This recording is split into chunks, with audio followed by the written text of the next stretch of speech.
मैं हर साल दोस्तों कोशिश करता हूँ कि हर बारिश के सीज़न में आपके लिए एकदम यूनिक पकोड़े लेकर आऊँ और ये जो आलू प्याज के पकोड़े हैं ना, सच में एकदम ही डिफरेंट लगे मुझे। ये पकोड़े तो अच्छे हैं ही, लेकिन जो स्टार ऑफ द शो है ना, वो ये चटनी है। तो हेलो दोस्तों, मैं हूँ Bharat. Welcome to my cooking blog. तो फिर देर किस बात की, चलो फिर शुरू करते हैं। अब दोस्तों सबसे पहले छोटी मोटी प्रिपरेशन कर लेते हैं पकोड़े बनाने के लिए। तो मैंने यहाँ पर थोड़ी सी अदरक, लगभग 5-6 हरी मिर्चें और 7-8 लहसुन, इसको रफली कट करके कूटा है। ये कूटना दोस्तों सच में क्या डिफरेंस लेकर आता है रेसिपी में। तो मैं तो आपको ये सजेस्ट करूंगा, मिक्सी में ग्राइंड मत करना, इसको ऐसे कूट के ही डालना। इसके साथ साथ आपको एक स्पेशल पकोड़ा मसाला चाहिए होगा, बड़ा आसान है इसे बनाना। तो मैंने यहाँ पर 2 टेबलस्पून धनिया के दाने लिए हैं, 1 टीस्पून सौंफ, 1 टीस्पून जीरा, आधा चम्मच काली मिर्च।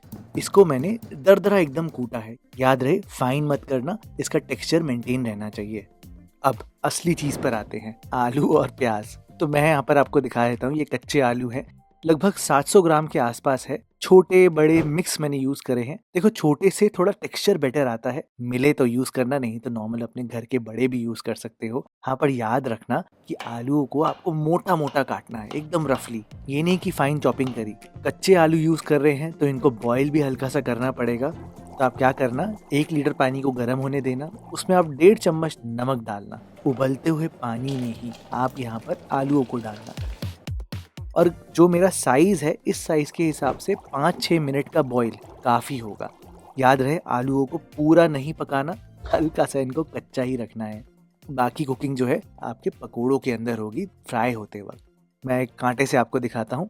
देखो, अभी हल्का सा आलू कच्चा है, बस यही परफेक्ट स्टेज है दोस्तों। और हाँ, नमक पूरा सही से डालना, नहीं तो आपको फीका फीका लगेगा पकोड़ा। इन आलूओं से आप सारा पानी ड्रेन करना और इनको ठंडा होने देना। जैसे जैसे आलू ठंडा होगा, ये रिक्रिस्टलाइज होगा इसका स्टार्च, और आलू एकदम सेट सा होने लग जाएगा, अपनी शेप को मेंटेन करेगा आलू। और अब ये प्याज का जादू देखो आप। मैंने यहाँ पर प्याज लिए हैं, ये छोटे छोटे प्याज है तो इसलिए 5 लिए हैं। वैसे इस रेसिपी में 2 से 3 मीडियम साइज के प्याज काफी होंगे।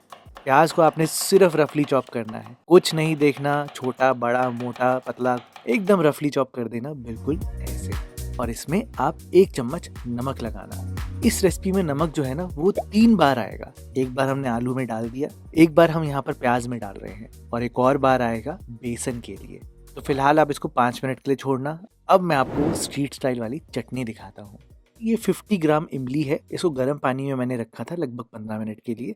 फूल गई है, अच्छे से नरम हो गई है, तो निचोड़ निचोड़ के सारी इमली का पल्प निकाल दिया। लेकिन इस बात का ध्यान देना कि इसको आपने 2 बार स्ट्रेन करना है, नहीं तो हल्की सी मिट्टी मिट्टी सी आ जाती है और आपकी चटनी पूरी बर्बाद हो जाएगी। एक और चीज़ मैं आपको बताना भूल गया कि 50 ग्राम इमली को सिर्फ 1 कप पानी में ही भिगोना है। ज़्यादा पानी यूज़ मत करना, आपकी चटनी जो है वो पतली हो जाएगी। सीधा मिक्सी में चलते हैं। मैंने यहाँ पर 1 गुच्छा धनिया लिया है, लगभग ये 50 ग्राम्स होगा, तो 25 ग्राम्स यहाँ पर पुदीना के पत्ते डाले हैं अच्छे से धोकर। 4 से 5 मैंने हरी मिर्चें डाली है, थोड़ा स्पाइसी बनाना है, बिल्कुल स्ट्रीट स्टाइल जैसे। आधा इंच तक अदरक, इसमें आप सिर्फ इमली का पानी ही डालना और इससे ही पूरी चटनी बनाना। 3 टेबलस्पून गुड़ मैंने यहाँ पर डाला है। कोशिश करना गुड़ का ही यूज करना, चीनी मत यूज करना, तभी वो खटास भी बढ़िया से बैलेंस होगी। 1 चम्मच तक नमक है, आधा चम्मच तक काला नमक, 1 चम्मच रोस्टेड जीरा पाउडर, 1 चम्मच कश्मीरी लाल मिर्च, आधा चम्मच तक रेड चिली पाउडर और 2-3 बर्फ, बस ताकि कलर एकदम प्रिजर्व रहे। आपकी मिक्सी गर्म ना हो ग्राइंड करते वक्त। और फिर ये चटनी खा कर देखना दोस्तों, बिल्कुल स्ट्रीट स्टाइल टेस्ट आएगा। सच में पकोड़े छोड़ो, लोग चटनी ही ज्यादा खाने वाले हैं, मेरा एक्सपीरियंस तो यही कहता है।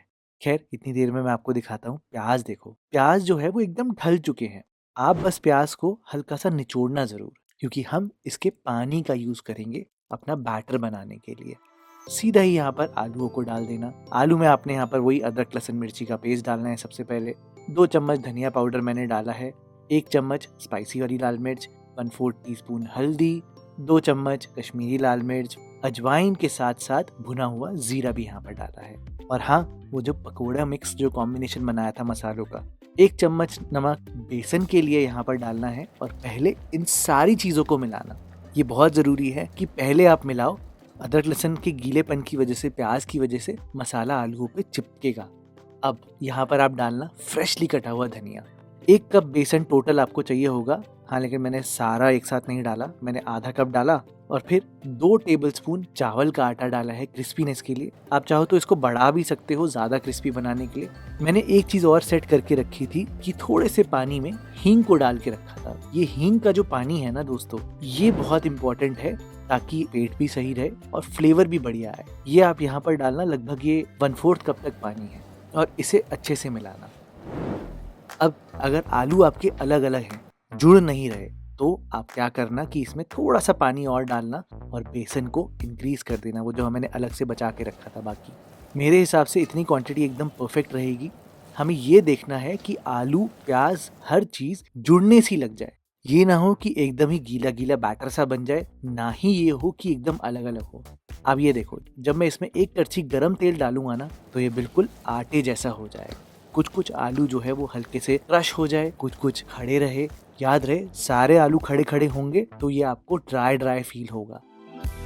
इसको शेप देने के लिए मैंने तो एक कटोरी ली है ताकि सारे पकोड़े एकदम इक्वल बनकर आए। और ये देखो क्या परफेक्ट शेप ली है ना। इनको फ्राई करते वक्त यहाँ पर आपको 2-3 बहुत इंपॉर्टेंट बातें हैं जिनका ध्यान देना है। पहली बात तो ये कि इन पकोड़ों को बिल्कुल भी मोटा मत बनाना। अगर मोटा बनाया तो अंदर जो बेसन है जब आप पकाओगे तो पक्का कच्चा रह जाएगा। थोड़ा सा पतला बनाना ताकि इवन कुकिंग हो। दूसरी बात, इनको शेप देकर आप ठंडा होने देना, थोड़ा सेट होने देना 1 मिनट के लिए बस। डालने से पहले तेल को एकदम गर्म करना 180 के आसपास, और फिर गैस को मीडियम करना और एक एक करके ड्रॉप करना। आप खुद देखो, मैं इनको अपने हाथ से ड्रॉप नहीं कर रहा, करछी से कर रहा हूँ ताकि तेल छिटक कर मेरे ऊपर ना आए। मीडियम फ्लेम पर इनको आराम से पकने देना 3 मिनट तक लगातार, जब तक आप यहाँ पर बाकी पकोड़े बना देना, और 3 मिनट बाद ही इसको पलटना। आराम से पकाना दोस्तों, जल्दबाजी में मत करना। ज़्यादा हिलाओगे तो ये टूट भी सकते हैं। एंड दैट्स इट दोस्तों, एकदम परफेक्ट आलू प्याज के पकोड़े आपको मिलेंगे।